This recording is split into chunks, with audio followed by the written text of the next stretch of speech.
Hey there, it's Jim and Debbie with another high-tech episode of the Midday Minute. On today's show, we are going to give you the standard elevator pitch on Elks Scholar Service Trips from an actual elevator in the Elks Magazine building. Debbie, why don't you tell our viewers what service trips are? Service trips are our opportunity to bring scholars together to serve in the name of the Elks. Let's go check.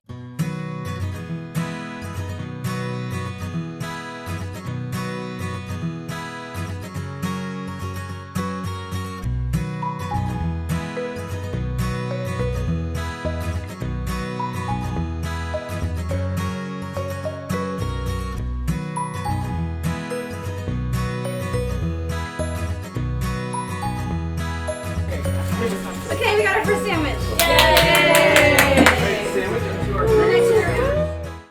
We are here with Philo. He is one of the Elks Scholar participants on our mini service trip in Chicago. Philo, hi. Hi, nice to be with you. Nice to be with you. We met virtually last year during Right. the leadership weekend, the 2020 leadership weekend. It is nice to see you in person. Yes, very nice. So Philo, let our viewers know what inspired you to apply to come and serve in Chicago this year. Of course. Well, ever since obviously the circumstances of last year, the leadership weekend was moved to a virtual format.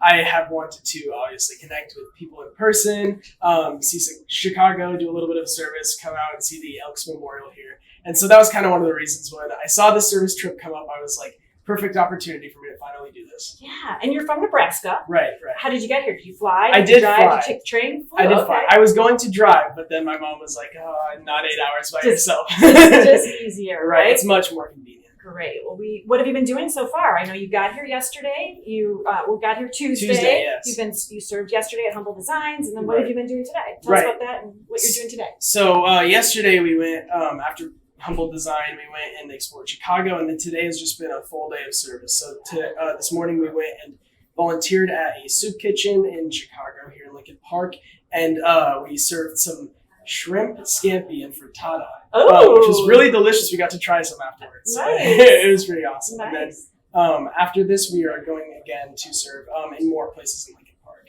So right now we pulled you from the assembly line where you're making sandwiches for the night ministry for tonight, right? Yes. Yep. So putting together meals for the night ministry, and then you're going where after this? We're going back to Lincoln. Back to the Lincoln Park community service sites. Awesome.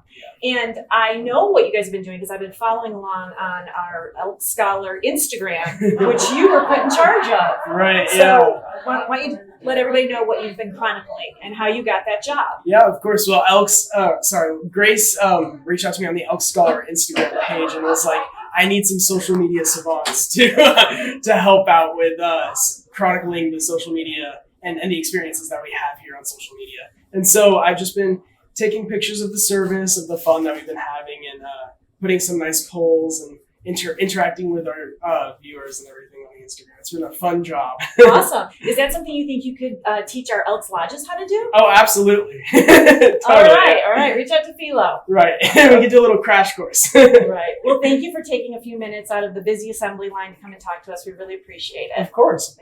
I'm with Shiv Patel. Now, Shiv was our top male scholarship winner in 2018, and the last time you saw him was on the stage in San Antonio.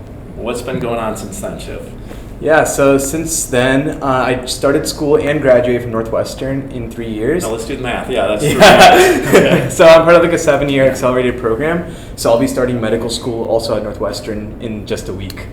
So Northwestern's campus is in the suburb north of here, Evanston, but you moved into the city for graduate school, right? Yeah, so I moved into Chicago for graduate school. The medical campus is separate from like the undergrad, so I'll be in Streeterville doing 4 years of medical school. Okay, which is pretty close to headquarters. Yeah, right around here. Not too far from here. Yeah. So you just moved in and you headed home. Yeah, so I moved in one day, headed back home, Which is North Carolina, right? Yeah, back in North Carolina, spent some time with my family there, and then really short, just 1 month of a summer, and then decided to come back up to Chicago for the service trip, and then I'm starting medical school just a few days later. What's your plans for medical school? What are you planning to study? So I think right now I'm still a bit undecided. I've been looking into a lot of specialties, so I've been doing research throughout undergrad, in a few different specialties like dermatology, allergy, and now looking into cardiology as well. I think just kind of getting the breadth of everything in right now.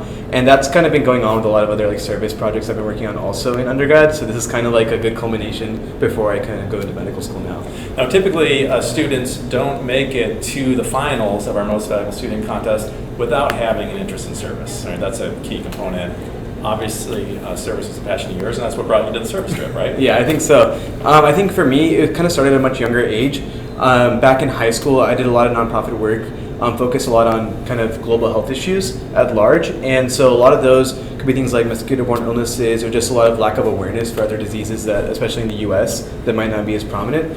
So a lot of our campaigns kind of focus on that. We did a lot of educational programs for like K through 12 kids.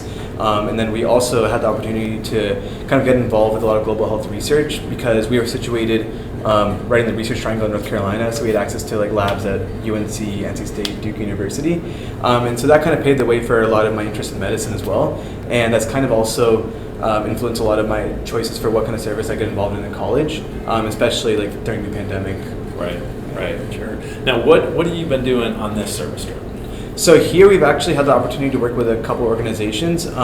Just yesterday we worked with Humble Design, so they've been working on a lot of trying to give furniture and just essential goods to people who may have been experiencing homelessness before, but are just now finding the opportunity to get housing. And what we found is that a lot of times those people who are previously experiencing homelessness oftentimes end up back homeless as well. And that's just because there's a lack of support once they find the opportunity to gain housing.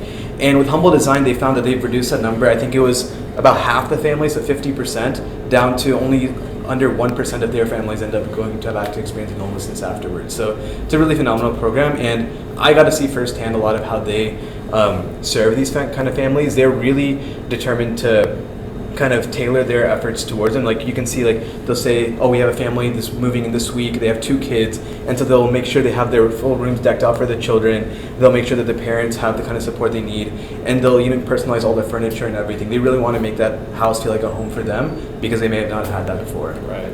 That's awesome. Yeah.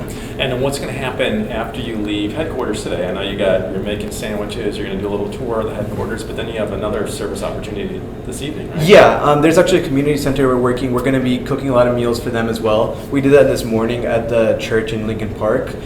So there I think we had a little over 30 or 40 people come in.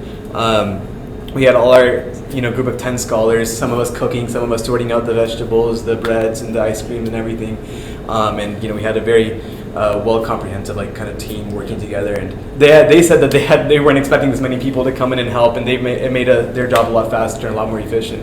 And so we were just glad we could help out in that way. So I mentioned that you were at 150 for 150 in San Antonio. Have you done any other service trips besides this one and that one? So between that, I actually haven't gotten the opportunity to. Unfortunately, a lot of my college experience was kind of during COVID. Yeah. And so during the pandemic, I still try to stay involved a lot with the Elks. That was the first time. We had a lot of virtual programs. Yeah. Because we shut down the service trips in March of last year. Yeah. So did you take advantage of the virtual program? So that's what I was, that was my next best thing I could do to try to get involved with the Elks. And so a lot of the kind of the virtual events were even just things like socializing with other Elks scholars, which honestly was kind of a blessing in disguise with COVID, because previously it's kind of, I know a lot of the Elks Scholars Northwestern, but I don't know many outside of that area. And so, when you're on Zoom, you get to meet people across the country, all these different universities, and that's something really unique that was only possible during that time. And then there were a lot of other events that we kind of tried to host, during the elections, we had a voting Q&A that we got to take part in. We got to create a nice brochures to give out to scholars to encourage their communities to go out and vote. And they also announced the Scholar Service Grants, which I also took part in with a fellow Elks Scholar she's at U Chicago, and we kind of worked together we were assembling kits that we eventually distributed to people experiencing homelessness in partnership with the VA Center, Jesse Brown. Well, Shiv, it's awesome. You're obviously very busy. We appreciate that you took some time out to join us on this trip, and you've been engaged throughout your 3 years and counting as an Elks Scholar. Yeah, hopefully more to come. Yeah. And it was great seeing you again. You have anything you'd like to say to our viewers? I think for me it's just been a really great experience being part of the Elks community. I think this kind of just shows how it's possible to stay involved all this time. I kind of went into college, had experience with other scholarship foundations before, but I think I really found a unique niche with the Elks just because they're so focused on service, and that's something I want to continue doing most of my life. So it's been a really great experience meeting everybody in the Elks community and just being able to take part in that with them. Thanks so much, Shiv. Thanks. Hey, we're back with Grace Roebuck, our Elks Scholar Fellow, on her first live in-person service trip. Oh my gosh. Tell us how it's been going. Yeah, well, I was telling the scholars this when they all first arrived. It was a little nerve-wracking. Sure. I've been on, this is my 4th trip, I guess, technically now. I was in Dallas, Chicago, and San Antonio. But planning the trips is really a whole different kind of environment. You know? Absolutely. But it's been great. Like, I couldn't imagine a better group of scholars to do my first trip with. Oh, good. Well, we're so glad to have them underway once again. Yeah. So we talked to Philo a little while ago, and he told us all about the service that you've been, participating in from, yesterday to today. But it's not just all service, right? We're forming bonds with our Elks Scholars. So what have you done for some fun, for some cultural exploration? Oh, Debbie, I am so glad you asked. I fell in love with Chicago a couple years ago when I came for my leadership weekend. And I think I fell in love in part because we went on this boat tour. We got to see the city, and we did that again last night on Wednesday of our service trip. We took all of the scholars downtown. We took a 90-minute boat tour at 7 p.m., so we got it in the daytime and at night. And they told us all about Chicago's history and all of the beautiful architecture. And we even had some scholars taking some Titanic poses. So, all right. King of the world, huh? Yeah. And did you get a chance to go to Millennium Park as well? We did. We actually, right before the boat tour, we ate some deep dish pizza in Millennium Park. Well, of course. Of course. You have to do that. You can't come to Chicago and not have deep dish pizza, right? It's true. It's so true. All right. And so, again, I know you attended 3 trips before. You got to just show up, do what you were told to do, serve, form lifelong friendships and do that. But now you've been responsible for everybody, right? And it's a whole nother ball game. Next up, Boston. No, next up Santa Monica, then Boston. Yes, next Santa Monica and then Boston. All right. You want to give us any insights into what's going to happen there? So in Santa Monica, we're going to have a super elk-heavy service trip, which is so exciting. We are going to be serving with Safe Place for Youth and Harvest Home, a women's shelter, and an organization that works with youth in the Los Angeles, Santa Monica area. We're also going to be going to a lot of bopping Elks lodges. So I'm very excited for that. Then in Boston, we're going to be working with a couple different organizations, one that helps deliver fresh produce to different communities around the Boston area. We're going to be working with Cradles to Crayons, which provides different supplies for mothers and families with young children. And we're going to be working with the Greater Boston Food Bank. That's awesome. Yeah. Well, even though these trips are mini, it certainly isn't mini in the logistics and the scope of planning, right? It's true. So, it's true. It's been a crazy couple of months over here at the UNF. Right. Well, I know you're going to finish up the sandwiches and you're going to go tour the memorial building, right? Yeah. So I'm going to let you get back to what you need to be doing, but thanks for taking a couple minutes to talk to us. Oh, of course. All right. Thanks, Debbie. Thanks, Grace. They are back and better than ever. This is the first of 3 minis, right? First of 3 minis. What's next?